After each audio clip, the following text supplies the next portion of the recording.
ಹೌದು, ಒಂದು ನೀತಿ ಕಥೆ ಹೇಳ್ತೀನಿ.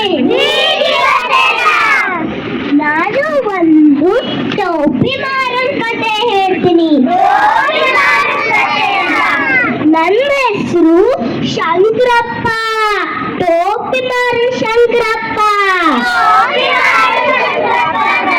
ನಾನು ನಿಮಗೆಲ್ಲ ನನ್ನ ಕಥೆ ಹೇಳ್ತೀನಿ. ನಾನು ದಿನ ಹಳ್ಳಿಗೆ ಹೋಗಿ ಟೋಪಿ ಮಾಡ್ತೀನಿ. ಟೋಪಿ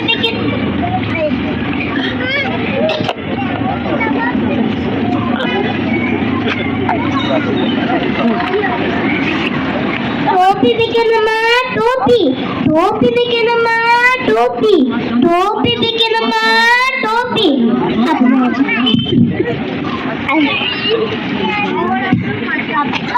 ಇವತ್ತು ತುಂಬಾ ಬಿಸಿಲು. ಸ್ವಲ್ಪ ಹೊತ್ತು ಇಲ್ಲಿ ಸುಧಾರಿಸ್ಕೊಂಡು ಆಮೇಲೆ ಟೋಪಿ ಮಾರ್ಲಿಕ್ಕೆ ಹೋಗ್ತೀನಿ.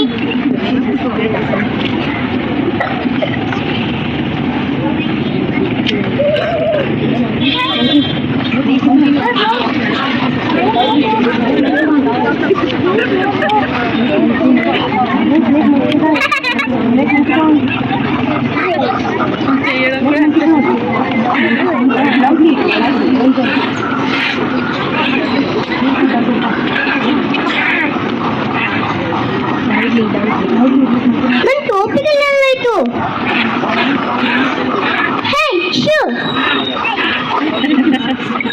ಅಯ್ಯೋ,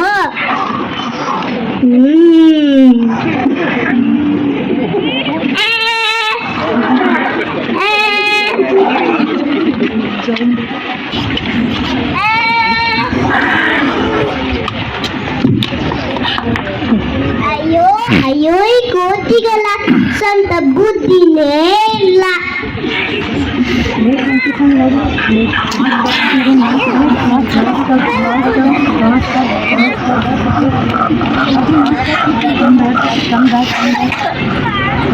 ಟೋಪಿ ಬೇಕೇನಮ್ಮ?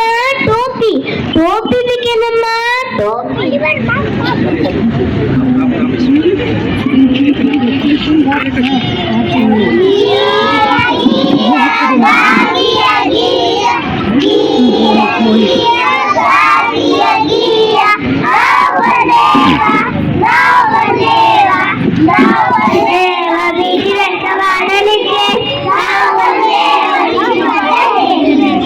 ನಾನು ಶಂಕರಪ್ಪುರುವಾಗ ಶಿವಪ್ಪ. ಈಗ ಟೋಪಿ ಹೊರಗೆ ಸರಂತು.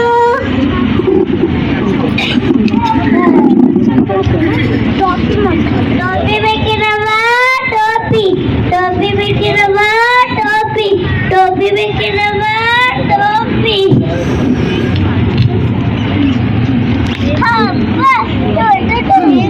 ಬಿಸಿಲು ಸ್ವಲ್ಪ ಹೊತ್ತು ಇಲ್ಲಿ ಸುಧಾರಿಸ್ಬಿಟ್ಟು ಆಮೇಲೆ ಟೋಪಿ ಬರಲಿಕ್ಕೆ ಹೋಗ್ತೀರಿ.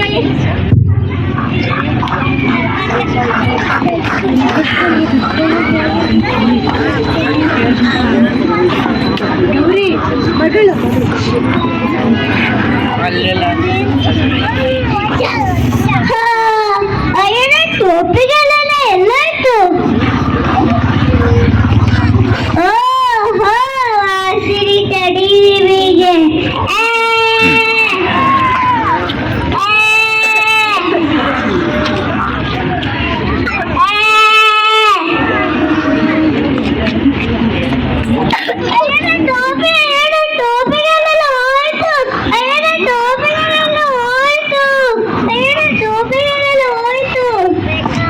ಅಯ್ಯೋ ದೊಡ್ಡ, ನಿಮ್ಮಪ್ಪ ಮಾತ್ರ ಕಟ್ಟಲಿಲ್ಲ, ನಮ್ಮಪ್ಪನ ಕಟ್ಟೆ ಹೇಳಿದ್ದು. ಅಲ್ಲಿಗೆ ನಾವು ಚೆನ್ನಾಗಿದ್ದೀವಿ.